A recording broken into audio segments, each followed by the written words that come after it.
Hello everyone, welcome back to my channel. నేను మీ మీనా ప్రసాద్. అందరు ఎలా ఉన్నారు? బాగున్నారా? నేనైతే సూపర్ గుడ్ అనమాట. మీరు ఎలా ఉన్నారో నాకైతే కామెంట్ చేయండి. ఈరోజు స్పెషల్ వ్లాగ్ ఏంటంటే, నేనైతే ఫస్ట్ టైం ఒక రెసిపీ ట్రై చేయబోతున్నాను. ఏంటి అనేది మీరే చూస్తూ ఉండండి. తప్పకుండా వీడియో స్కిప్ చేయకుండా ఫుల్ చూడండి. నేను చేసింది మీరు కూడా ట్రై చేసి ఎలా వచ్చిందో నాకైతే చెప్పండి. ఓకే, ఇప్పుడైతే మనం ఏం రెసిపీ చేస్తామో ఇప్పుడైతే రివీల్ చేస్తున్నాను అనమాట. ఏంటి అనేది చూడండి మీరే. ఏంటి ఇది అర్థమైపోయిందా? ఇది వచ్చేసి మెంతం కూర ఆకులను ఇలా తీసేసుకొని వాటర్లో కడిగేసుకోవాలన్నమాట. ఆకుకూర కదా, కొంచెం మట్టి మట్టి ఉంటుంది. యాక్చువల్లీ మెంతం కూర అయితే మట్టి ఏమి ఉండదు, అందుకోసమని ఆకులు తీసేసుకొని వాటర్లో అయితే మంచిగా కడిగేసుకోవాలి. ఇందులో వచ్చేసి టమాటో పచ్చిమిర్చి కూడా ఇంపార్టెంట్ కాబట్టి ఫస్ట్ అయితే ఇవి తీసేసి పెట్టుకుంటాను. తర్వాత వీటన్నింటిని మంచిగా వాష్ చేసుకొని మనము ఎల్లిపాయలు అయితే ఒలిచేసుకోవాలి. అదే అండి వెల్లుల్లి రెబ్బలు, మేము ఎల్లిపాయలు అంటాం అనమాట. వీటిని అయితే ఒలిచేసి పెట్టుకోవాలి. వెల్లుల్లి రెబ్బలు తాలింపులో వేస్తే ఉంటది చూడండి, స్మెల్ ఎంత బాగుంటది కదా. నాకైతే చాలా ఇష్టం అనమాట. అందుకే తాలింపులకి కంపల్సరీ నేను వెల్లుల్లి రెబ్బలు అయితే వాడుతుంటాను మ్యాక్సిమమ్. ఇప్పుడైతే మనం అయితే అన్ని రెడీ చేసి పెట్టుకున్నాం అనమాట. మెంతం కూర ఆల్రెడీ చూపించాను. తర్వాత టమాటా కూడా ఇలా కట్ చేసుకోవాలి. నెక్స్ట్ ఏంటంటే పచ్చిమిర్చి. మా ఇంట్లో కొంచెం కారం ఎక్కువ ఉంటేనే ఇష్టపడతారు కాబట్టి పచ్చిమిర్చి కొంచెం ఎక్కువ తీసుకోవాలి. అంటే మీరు తక్కువ తింటే కొన్ని తక్కువ తీసుకొని, అట్లనే వెల్లుల్లిపాయలు. ఇప్పుడు వచ్చేసి మనం అయితే ప్రాసెస్ స్టార్ట్ చేద్దాము. ముందైతే స్టవ్ పైన బగోన పెట్టేసుకొని ఇందులో అయితే ఆయిల్ వేసుకోవాలి. ఆయిల్లో ఫ్రై చేసుకోవాలి ఇవన్నీ.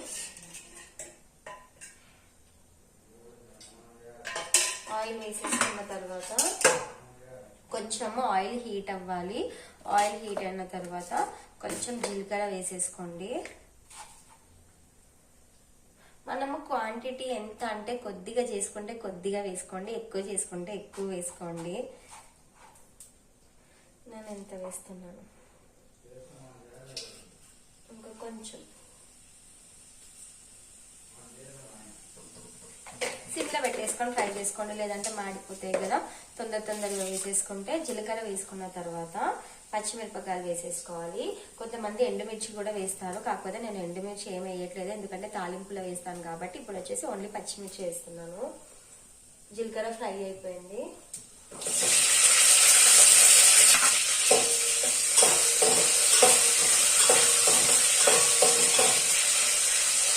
పచ్చిమిర్చి కూడా మంచిగా ఫ్రై అవ్వాలి. మంచిగా ఫ్రై అయిపోయినా టేస్ట్ బాగుంటుంది.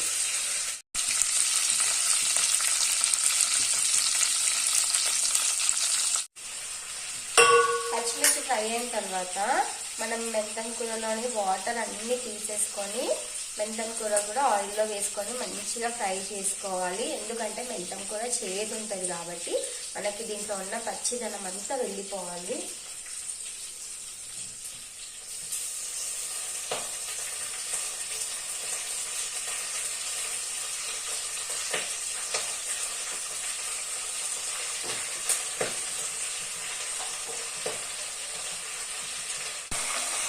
చూసారు కదా, ఇలా మెంతం కూర వేసుకొని ఇది ఆయిల్లో మనకి మంచిగా ఫ్రై అవ్వాలా.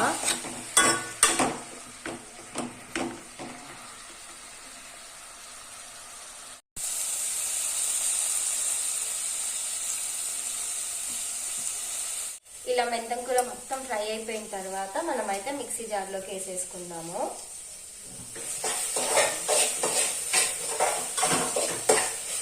వేడిగా ఉంటుంది, ఇప్పుడే మిక్సీ పట్టేసుకోకండి.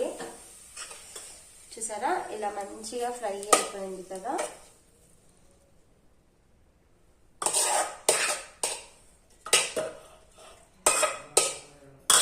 ఇలా మొత్తం వేసేసుకోవాలి.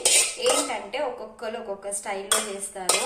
ఇది వచ్చేసి నేను నార్మల్గా ఒకటే టైం కోసం అని చెప్పేసి దీంట్లో చింతపండు కూడా ఏమి వాడట్లేదు అనమాట. ఒకవేళ మీరు ఎక్కువ చేస్తే గనక చింతపండు అయితే వేసుకోండి, ఖరాబ్ అవ్వకుండా ఉంటుంది.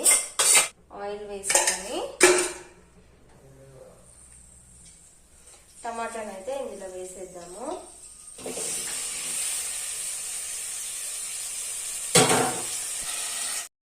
చూస్తారు కదా, టమాటా వేసేసుకొని మంచిగా మగ్గిపోవాలి టమాటా.